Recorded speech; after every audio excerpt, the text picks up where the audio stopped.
sophomore at SEMO, and I'm going to be examining the piece of literature called The Darling by Anton Chekhov. And Anton Chekhov is quite the adventurer, I feel like. He's actually a physician, or he was a physician, I mean. He graduated from medical school, but through medical school, he helped support his family by freelance writing comics and short stories, which I thought was really interesting. But then when he did graduate and was practicing as a physician, he continued writing short stories and even plays for theaters. I thought that was pretty interesting.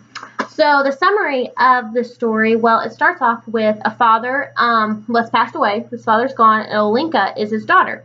And Olenka, she's quite a lovely person. Everybody that meets her calls her the darling. She's lovely in the face. She has a more lovely personality. She's just a great gal, it sounds like. And so she starts talking to the theater manager named Kukin, and Kukin's a little down about things, sad, kind of gloomy, and she eventually shows him a little affection, and they get married. Well, so she becomes all about the theater, and she knows everything. She helps and knows the actors and the actresses and all sorts of things.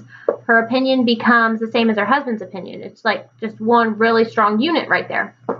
But unfortunately, as their marriage goes on, Kukin becomes ill and just gets kind of just fallen, it's just he's not doing great. And so he eventually dies, and Olenka is a little devastated, as, that's not surprised at all. But eventually, a few months later, she meets a lumberman, and they get married. So instead of her life being about the theater, it's now about the lumber. She knows rails, posts, and all sorts of wood topics that fall under that. And they're happily married, and everything's fine. But eventually, this second husband passes away as well. But during this process of her second marriage, she did meet a veterinarian that she'd play cards with and talk with, and they were just kind of friends, And so after her second husband dies, the veterinarian man eventually leaves too, and so she's even more devastated. There's just not this male figure in her life that, to show some love and affection to. So she just becomes like hollow. There's nothing really there. She's barely, a person, not interacting much with anything like that. But eventually the veterinarian comes back, but he's also bringing his wife and his son that he has. He did have a wife earlier, but the wife, they just don't really get along, and so eventually the wife just goes on somewhere else, and the veterinarian's always working, but they're staying in the lodge, they're staying together, but the veterinarian's gone working, and so she just kind of hovers and takes care of the son. This brings a whole new light to her world. She's living again, she's even becoming more youthful according to the story, and she's involved in the schoolwork just like any other mother would be. She's just taking on that whole role. The son, however, I feel like he doesn't give that equal affectionate back. He's not as loving. He's not as wanting that from her. So I feel like that's a little downer on the story, but she doesn't seem to mind because she's still just in love with him as much as ever. So that's kind of how the story ends. She's always worried that the mom will come back and want her son back, and that she'll be left alone again. So that's just how the story ends. Comparisons that I found with this story with another Anton Chekhov story that we read would be found in The Neighbors, and obviously both of them are written in Russia, so that's the comparison. And then another one would be The Disappointments. I feel like there's a lot of disappointments in his stories. The disappointments in The Darling would be she wasn't ever happily married for the rest of the story. She found a husband, he died. Found another husband, he died. There was a veterinarian, but that didn't really work out. So it's just lots of disappointments right after another. She can't stay happily married. The disappointments in The Neighbors would be that Petros, I don't really know how you say that, but his sister is living with a man, and they're not married. So that's a little, it's a big deal today, and I'm sure it was way more of a big deal back then with that.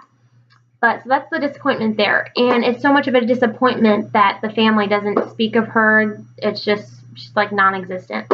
Another comparison that I found between these two stories would be that the illnesses. Both stories have lots of illnesses. Both husbands died of some sort of illness. And then in The Neighbors also, the mother of the son and the daughter, she was sick. She was ill in bed, it said. So I don't know if there's some kind of correspondence between the author and these illnesses, because he likes to bring that out in each short story that he writes. Another comparison that would be with a different story that we've read in this class, but not by the same author, would be A Rose for Emily by William Faulkner. And the comparison I found between those two stories would be that both of these women, Emily and Olenka, they had such a strong and passionate love for this male figure in their life.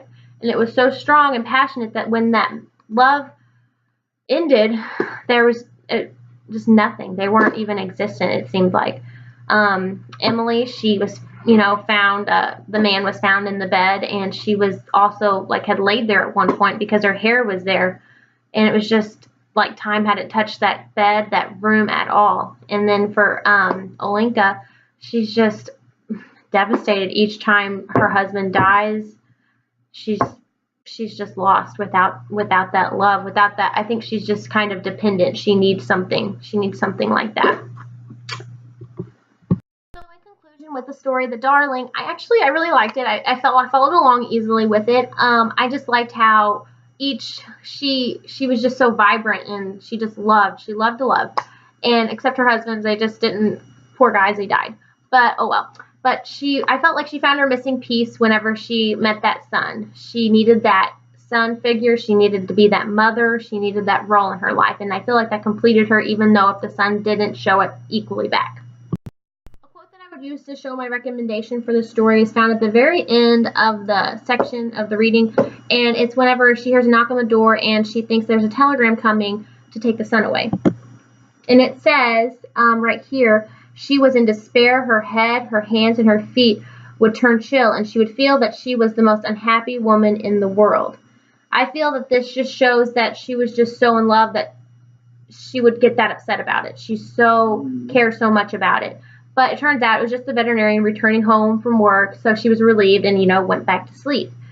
So she's just so in love and has that deep care for individuals, even if they don't have it for her. She's just almost selfless whenever it came to her loving people. So in the end, Olenka wasn't the most independent and brightest woman, obviously, but I feel like when she loved, she truly was a darling.